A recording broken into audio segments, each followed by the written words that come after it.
Friends, Mahanadi நாளைக்கான prediction பார்த்துடலாம். நிவின் யமுனா குளத்தில் தாலி கட்டுறதுக்கு முன்னாடி காவேரியும் நிவினும் இருந்த எல்லா இன்சிடென்ட் எல்லா மெமரிஸையும் வந்துட்டு நினச்சி பார்த்துட்டு ரொம்பவே ஃபீல் பண்ணிட்டுருப்பாரு. கொடைக்கானலில் நானும் காவேரி எவ்வளோ சந்தோஷமாக இருந்தோம், எப்படியெல்லாம் வந்துட்டு என் வாழ்க்கையை வாழணும், எப்படியெல்லாம் வந்துட்டு காவேரி கூட வந்துட்டு ஃப்யூச்சரில் இருக்கணும்னு நினச்சி பார்த்துட்டு இருந்தேன், எப்படியெல்லாம் வந்துட்டு அவளை உயிருக்கு உயிராக லவ் பண்ணேன். ஆனால் வந்துட்டு எந்த ஒரு குற்ற உணர்ச்சியுமே இல்லாமல் என்னோட கல்யாணத்துக்கு அவளே வந்துட்டு தாலி எடுத்து கொடுக்குறதுக்காக இப்படி நிற்கிறாளே, கொஞ்சம் கூட வந்துட்டு குற்ற உணர்ச்சியாக இல்லையா காவேரி? என்னை வந்துட்டு ஒரு % கூட வந்துட்டு அவன் மனசில் வைக்கலையா? என்னை தூக்கி எரிஞ்சிட்டாளா? நான் ஏன் இப்படி வந்து இந்த மாதிரி நிலமையில வந்துட்டு உட்காந்துருக்கேன்னு எனக்கே தெரியலையே. நான் தெரிஞ்சோ தெரியாமலோ வந்துட்டு யமுனா மனசில் ஆசையை வளர்த்து விட்டுட்டேன்னு நினைக்கிறேன். அதனால தான் வந்துட்டு கடவுள் என்னை இந்த நிலைமைக்கு தள்ளிட்டாரு அப்படின்ற மாதிரி நினச்சிட்டு நிவின் ரொம்பவே ஃபீல் பண்ணிகிட்ருப்பாரு. இந்த நிலைமையிலே பார்த்தீங்கன்னா காவேரி என்னை நினச்சி ஒரு செகண்டு கூட ஃபீல் பண்ணுற மாதிரி தெரியல. என்னோடய தர்ம சங்கடத்தை கூட கொஞ்சம் கூட அவள் புரிஞ்சுக்காமல் அவள் பாட்டுக்கு சந்தோஷமாக இருக்கா. விஜய் கூட கேஷுவலாக பேசிகிட்டு இருக்கா. நம்ம தான் இப்படி முட்டாளாயிட்டோம் அப்படின்னு நினச்சி ரொம்பவே ஃபீல் பண்ணிகிட்ருப்பாரு. அடுத்தது பார்த்தீங்கன்னா பசுபதி வந்து விஜய்கிட்ட ஓவராக பேசிகிட்டு இருப்பாரு. நீ ரொம்ப ஜெயிச்சிட்டேன்னு நினைக்காதடா, கடைசி நிமிஷத்தில் கூட இந்த கல்யாணத்தை வந்துட்டு என்னால் நிறுத்த முடியும். உன் நினைக்கிறதெல்லாம் நடக்கவே நடக்காது. நீ என்ன பெரிய ஹீரோன்னு நினப்பா? நீ என்னென்ன பண்ணிகிட்ருக்கேன், ஓவர் ஆக்டிங் பண்ணிகிட்ருக்கேன்னு எனக்கு நல்லாவே தெரியுது. என்னோட கொடைக்கானலேருந்து என்னோடய தங்கச்சியும் என்னோட மாப்பிள்ளையும் வர வச்சேன். அவங்களையும் வந்துட்டு கன்வின்ஸ் பண்ணி ஏமாற்றி இந்த மாதிரி ஒரு நிலைமைக்கு கொண்டு வந்துட்டேல, உன்னை நான் சும்மாவே விட மாட்டேன். ஆனாலும் கடைசி நிமிஷம் வரைக்கும் வந்துட்டு நான் முயற்சி செஞ்சுட்டே தான் இருப்பேன். ஏதாவது ஒரு விதத்தில் இந்த கல்யாணத்தை நிறுத்தாமல் விட மாட்டேன்னு ரொம்பவே சவால் விட்டுட்ருப்பாரு. உடனே விஜய் திரும்பவும் நக்கல் பண்ண ஆரம்பிச்சிருவார். இங்கே பாரு பசு, நீ தெரிஞ்சோ தெரியாமலோ வந்துட்டு காவேரியும் நானும் கல்யாணம் பண்ணுறதுக்கு நீ ஒரு காரணமாக இருந்துட்டேன்.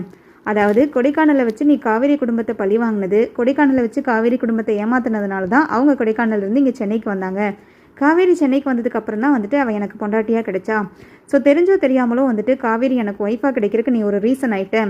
அந்த ஒரு விஷயத்துக்காக தான் உன்னை வச்சு பார்த்துட்ருக்கேன். இல்லைனா நான் உன்னை என்ன பண்ணுவேனே தெரியாது. எனக்கு இருக்க ஆத்திரத்துக்கு நான் உன்னை என்ன வேணுனாலும் பண்ணிடுவேன், ஓடி போயிரு. நீ எனக்கு நல்லது பண்ணியிருக்கேன்ற ஒரே விஷயத்துக்காக தான் உங்ககிட்ட எவ்வளோ தூரம் பேசிகிட்ருக்கேன். நீ ஒரு சரியான ஃபன்னி பாய், நீ எவ்வளோ சொன்னாலும் கேட்க மாட்டியா? இங்கேயே வந்துட்டு இந்த கல்யாணத்துலேயே ஏன் சுற்றி சுற்றி வந்துட்டுருக்க? நீ என்ன பண்ணாலும் தலைகீழானாலும் இந்த கல்யாணத்தை நிறுத்தவே முடியாது. எல்லா ஏற்பாடும் வந்துட்டு நான் தாறுமாறாக பண்ணி வச்சுருக்கேன். யார்கிட்ட போய் நீ என்ன வேணாலும் சொல்லிக்கோ, இந்த கல்யாணத்தை வந்துட்டு யாருனாலையும் நிறுத்த முடியாதுன்னு சொல்லுவார். உனக்கு காவேரி பற்றி தெரியாமல் நீ பேசிகிட்ருக்க. காவேரி நீ நினைக்கிற மாதிரியெல்லாம் கிடையாது அப்படின்ற மாதிரி ஸ்டார்ட் பண்ண விஜய் சொல்லுவார். உனக்கு என்னையா தெரியும் என் காவேரியை பற்றி?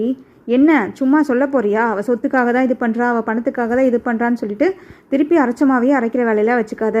என்னையா சொத்து? உங்களை விட வந்து 100 மடங்கு சொத்து என்கிட்ட இருக்குது. எல்லா சொத்துக்குமே அவள் தான் ஒரே ஒரு ஓனர். அப்படி இருந்தும் வந்துட்டு எந்த அலட்டலுமே இல்லாமல் என் பொண்டாட்டி இருந்துகிட்ருக்கா. என் பொண்டாட்டி சொன்னான்னா நான் என்ன வேணுனாலும் செய்வேன். இப்போ அவளுக்காக தான் வந்துட்டு நிவினை இவ்வளோ தூரம் வந்துட்டு கன்வின்ஸ் பண்ணி இவ்வளோ பிரச்சனைக்கும் மீறி நான் வந்துட்டு நிவினை யமுனா குளத்தில் வந்துட்டு தாலி கட்ட வைக்கிறதுக்காக பார்த்துட்ருக்கேன். அதில் ஏதாவது கலாட்டா பண்ணணும்னு நினச்சேன்னா நீ அவ்வளோதான். என் காவேரி லைட்டாக கண் அசைச்சாலே போதும், நான் உன்னை என்ன வேணுனாலும் பண்ணிடுவேன். கல்யாண வீடே அப்படின்ட்டு கல்யாணம் இப்போ நடக்குதுன்னு சொல்லிட்டு ரொம்ப அமைதியாக இருந்துகிட்ருக்கேன், என் பொறுமையை சோதிக்காத அப்படிங்கிற மாதிரி ரொம்ப டென்ஷனாக பேசுவார். உடனே பசுபதியும் இதெல்லாம் எனக்கு நிலமடா, இதெல்லாம் எனக்கு தேவைதான்.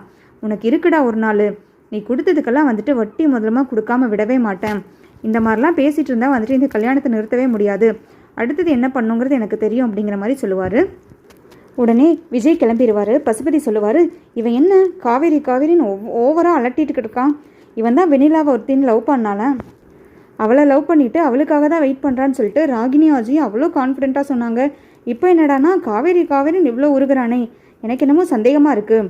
ஒரு வேளை வெண்ணிலாவை நம்ம கூட்டிகிட்டு வந்தாலும் இவன் வந்துட்டு காவேரி பின்னாடி தான் நின்று நம்ம மூஞ்சில் கறியை பூசுவான் போல இருக்கே. இவங்கிட்ட கொஞ்சம் ஜாக்கிரதையாக தான் இருக்கணும். ராகினி அஜய் பேச்சை நம்ம கேட்கவே கூடாது.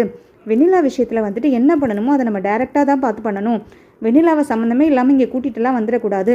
முதல்ல போய் வெண்ணிலா கிட்ட கேட்டு வெண்ணிலாவுக்கும் விஜய்க்கும் என்ன நடந்துச்சுன்னு கரெக்டாக வந்துட்டு விசாரித்து அதுக்கப்புறம் தான் வந்துட்டு விஜய் முன்னாடி வெண்ணிலாவை கொண்டு வந்து நிறுத்தி அடுத்த வந்துட்டு சம்பவத்தை உருவாக்கணுமே தவிர அவசரப்பட்டு காலை வச்சிடவே கூடாது அப்படிங்கிற மாதிரி நினைப்பார். அதுக்கப்புறம் வெண்ணிலாவை கூட்டிகிட்டு வந்ததுக்கப்புறம் பார்க்கலாம், இவன் காவேரிங்கிறானா இல்லை வெண்ணிலா பக்கம் போகிறாங்கிறத அப்போ தெரிஞ்சிடும். இந்த நக்கல் கிண்டல்லாம் வந்துட்டு இவனுக்கு எப்படி வருதுங்கிறத பார்த்துடலாம்.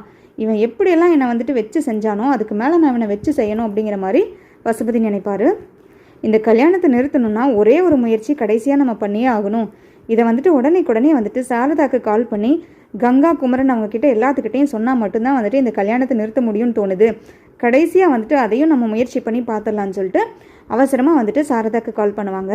சாரதாக்கு கால் பண்ண உடனே ஹலோமா, நான் பசுபதி பேசுகிறேன் அப்படின்ற மாதிரி சொல்ல, என்னது பசுபதியா? நீ எதுக்கு எனக்கு கால் பண்ணியிருக்க? நீ கால் பண்ணுற, நீ பேசுகிற, நீ வரனால ஏதாவது வில்லங்க தான் இருக்கும்.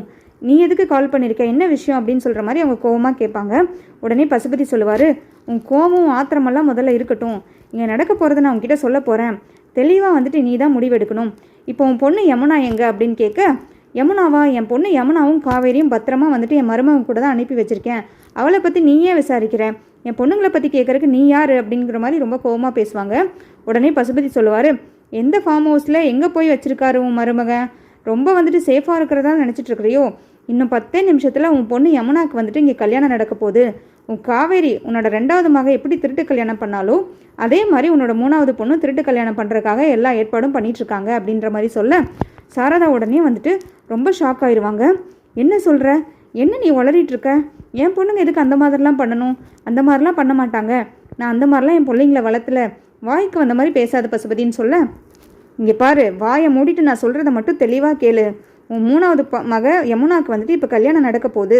அந்த கல்யாணத்தை வந்துட்டு முன்னிலையாக நின்று நடத்துறது உன் மருமக விஜயும் உன் மக காவேரியும் தான். இப்போ நீ 10 நிமிஷத்தில் இந்த கோவிலுக்கு வந்தால் மட்டும்தான் இந்த கல்யாணத்தை நிறுத்த முடியும். அதுவும் வந்துட்டு மாப்பிள்ளை யாருன்னு கேட்டோமா இன்னும் அதிர்ச்சி ஆயிடுவேன் அப்படின்ற மாதிரி சொல்ல, என்ன சொல்கிற, மாப்பிள்ளை கீப்பிள்ளைன்னு உளறிட்டு இருக்க, என்ன மாப்பிள்ளை அப்படின்னு கேட்க, என்னோட மாப்பிள்ளை இருக்கார் இல்லையா, அதாவது என் தங்கச்சி ஜெயாவோட பையன் நிவின், அவனை தான் வந்துட்டு வளைச்சி போட்டு வந்துட்டு யமுனாக்கு கல்யாணம் பண்ணுறதுக்காக எல்லா ஏற்பாடும் பண்ணிகிட்ருக்காங்க. முதல்ல கொடைக்கானலில் இருக்கும்போது காவேரி வந்துட்டு நிவின் மேலே சுற்றிட்டு இருந்தால, நிவின் மேலே லவ் பண்ணுறேன், நிவினை லவ் பண்ணுறேன் அப்படி இப்படின்னு சொல்லிட்டு சீன் போட்டுட்டு 2 பேரும் வந்துட்டு சுற்றிட்டு என் ராகினி என் பொண்ணோட வாழ்க்கைக்கு எடுத்தால, இப்போ வந்துட்டு அவனை விட பணக்காரனான விஜயை கல்யாணம் பண்ணிவிட்டு அவன் 3வது தங்கச்சிக்கு வந்துட்டு என் மருமகனை வந்துட்டு வளைச்சி போடுறதுக்காக வந்துட்டு இந்த பிளான் போட்டு திட்டம் போட்டு இதெல்லாம் வந்துட்டு உன் பொண்ணு காவேரி தான் பண்ணிகிட்ருக்கான்னு சொல்ல, என் பொண்ணுங்களை பற்றி இந்த மாதிரிலாம் கேவலமாக அபாண்டமாக பேசினேன்னா உன் நாக்கு அழுகிரும் பசுபதி. என் பொண்ணுங்க அந்த மாதிரி கிடையாது. எங்கள் குடும்பமே வந்துட்டு கொடைக்கானல் இருக்கும்போதும் சரி இப்போவும் சரி ஒரு நேரம் கஞ்சி குடிக்கணும்னா கூட உழைச்சி நேர்மையான பணத்தில் மட்டும்தான் நாங்கள் வாழ்ந்துட்டுருக்கோம். உன்ன மாதிரி வந்துட்டு அடுத்தவங்க காசுக்கும் அடுத்தவங்க சொத்துக்கும் ஆசைப்படுற ஆள் கிடையாது நாங்கள் அப்படின்ற மாதிரி சொல்ல, நிறுத்துமா நீ முதல்ல, வளவலன்னு பேசிகிட்டு இருக்காமல் இன்னும் 10 நிமிஷத்தில் வந்து சேரு, இல்லைனா உன் குடும்பத்தையே நான் என்ன பண்ணுவேன்னு தெரியாது.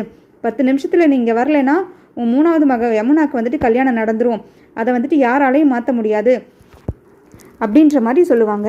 உடனே சாரதா கங்கா அப்படின்னு கத்திட்டு ஓடுவாங்க. கீழே வந்துட்டு மயக்கம் போட்டு விழுந்த மாதிரி ஒரு செகண்ட் வந்துட்டு உட்காந்துருவாங்க. கங்கா குமரன்லாம் என்னத்தாச்சு என்னாச்சுன்னு நல்லா கத்திட்டு ஓடி வரும்போது, இந்த மாதிரி எங்கள் யமுனாக்கு வந்துட்டு கல்யாணம் நடந்துட்டு இருக்காமா, கல்யாண ஏற்பாடெல்லாம் ரொம்ப பரபரப்பாக நடந்துட்டுருக்குன்னு அந்த பசுபதி கால் பண்ணி சொன்னாண்டி. இப்போ என்ன பண்ணுறதுன்னே தெரியல, அவன் உண்மை சொல்கிறானா பொய் சொல்கிறானான்னு தெரியல, போய் அவசரமாக பார்க்கணும் அப்படிங்கிற மாதிரி சொல்ல, கங்காவும் குமரனும் சந்தேகப்படுறாங்க. கரெக்டு தான், ஏதோ தப்பு நடக்குது. ஏற்கனவே காவேரி யமுனாவும் போய் 10 நாளைக்கு மேலே ஆச்சு, இன்னும் வீடு வந்து சேரலை. அதுவும் போக அவளுங்க 2 பேரும் உட்காந்து அடிக்கடி அழுதுட்ருக்காங்க, எங்கெங்கேயோ தனியாக போயிட்டு வந்துட்டுருக்காங்க. அப்போவே நான் சந்தேகப்பட்டமா, யமுனா வந்துட்டு ஏதோ பிரச்சனையில் மாட்டிகிட்டு இருக்கா, அதை வந்து காவேரி வந்துட்டு பேசிகிட்டு இருக்கான்னு நான் அப்போவே சந்தேகப்பட்டேன். அவங்க 2 பேர்த்துக்கிட்டையும் நான் திரும்ப திரும்ப கேட்டுகிட்டே இருந்தேன், ஆனால் வந்துட்டு ஒழுங்காக பதில் சொல்லவே கிடையாது. இதுக்கு பின்னாடி வந்துட்டு ஏதோ பெரிய பிரச்சனை இருக்குது.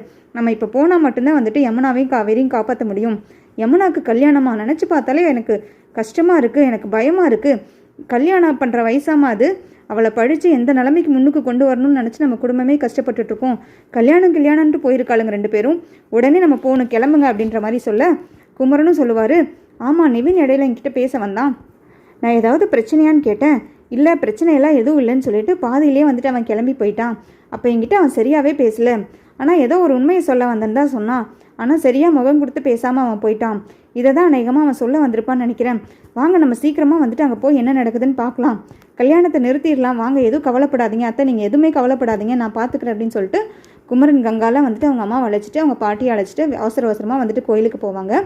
அந்த நிலமையில பார்த்தீங்கன்னா பசுபதி நினச்சிட்டு இருப்பாரு, என் காவேரி எல்லா விஷயத்துலையும் எல்லா டைம்லையும் நீயே ஜெயிச்சிடலான்னு பார்க்குறியா, ஃபஸ்ட்டு வந்துட்டு என் பொண்ணோட வாழ்க்கையை கெடுத்த, ராகினி வாழ்க்கைக்கு எடுத்து வந்துட்டு அந்த வாழ்க்கைக்கு நீ ஆசைப்பட்ட, சரி அதுதான் போச்சுன்னு பார்த்தா இப்போ வந்துட்டு நிவினை விட பணக்காரனான விஜயை கல்யாணம் பண்ணிவிட்டு நல்லா செட்டில் ஆகிட்டேன். அட்லீஸ்ட் அந்த குடும்பத்துலேயாவது என் பொண்ணை கல்யாணம் பண்ணி கொடுத்து அவளை ராணி ஆக்கலான்னு பார்த்தா அஜய் ஒரு டம்மி பீஸாக இருக்கா. இந்த எல்லா சொத்துக்கும் ஓனர் முழுக்க வந்துட்டு விஜய் தான் ஓனருன்ற மாதிரி சொல்கிறீங்க. ஸோ எல்லா டைம்லேயும் வந்துட்டு நானும் என் பொண்ணும் என் குடும்பமும் வந்துட்டு அசிங்கப்பட்டு நிற்கணும், நீ ஜெயிச்சுக்கிட்டே இருக்கணுமா, எல்லாத்துக்கும் சேர்த்து வச்சு உனக்கு செருப்படி கொடுக்குறேன். அதுவும் போக இன்னொரு விஷயம், நீ வந்துட்டு நீயும் விஜயும் கான்ட்ராக்டில் கல்யாணம் பண்ணியிருக்கேங்கிறது, நீ கல்யாணம் பண்ண நீ தாலி கட்டின அந்த அன்னைக்கே எனக்கு தெரிய வந்துருச்சு. விஜய் இருக்கார்ல உன்னோட புருஷன், அவங்க ஃப்ரெண்டு மூலிமா வந்துட்டு அன்னைக்கே எல்லா விஷயமும் எனக்கு தெரியும். நான் எதுக்காக வாயை மூடிட்டுருக்கேன்னு தெரியுமா? நீ கான்ட்ராக்ட் முடிஞ்சு, அதுவும் இன்னும் 2 மாதத்தில் நீ கான்ட்ராக்ட் முடிஞ்சு ஓடிட்டேன்னா அந்த வீட்டுக்கு வந்துட்டு என் பொண்ணு தான் ராணியாக வாழ போகிறா. அந்த வீட்டுக்கு வந்துட்டு எல்லாமே என் பொண்ணுன்ற ஒரே காரணத்துக்காக தான் இந்த விஷயத்தை வந்துட்டு எனக்குள்ளேயே போட்டு வச்சுக்கிட்டு நான் யார்கிட்டையும் இந்த உண்மையை சொல்லாமல் மறைச்சி வச்சிட்ருக்கேன். ஆனால் வந்துட்டு இப்போ நடக்கிறதெல்லாம் பார்த்தா விஜய் என்னடானா காவேரின்னு சொல்கிறான், என் பொண்டாட்டின்னு சொல்கிறான். ஒருவேளை வெண்ணிலாவே வந்துட்டு குதிச்சு முன்னாடி வந்து நின்னாலும் வெண்ணிலாவை கல்யாணம் பண்ணாமல் உன்னை தான் ஏற்றுப்பான் போல இருக்கே. கான்ட்ராக்ட் முடிஞ்சாலுமே வந்துட்டு உன்னை துரத்தி விடாமல் வந்துட்டு உன் கூட தான் வாழுவான் போல இருக்கே. இது எல்லாத்துக்கும் முடிவு கட்டியே அவன். உன்னை வந்துட்டு நான் நிம்மதியாகவே இருக்க விட மாட்டேன். நீயா நானான்னு பார்த்துக்கலாம் இந்த டைம் அப்படிங்கிற மாதிரி நினைப்பாரு.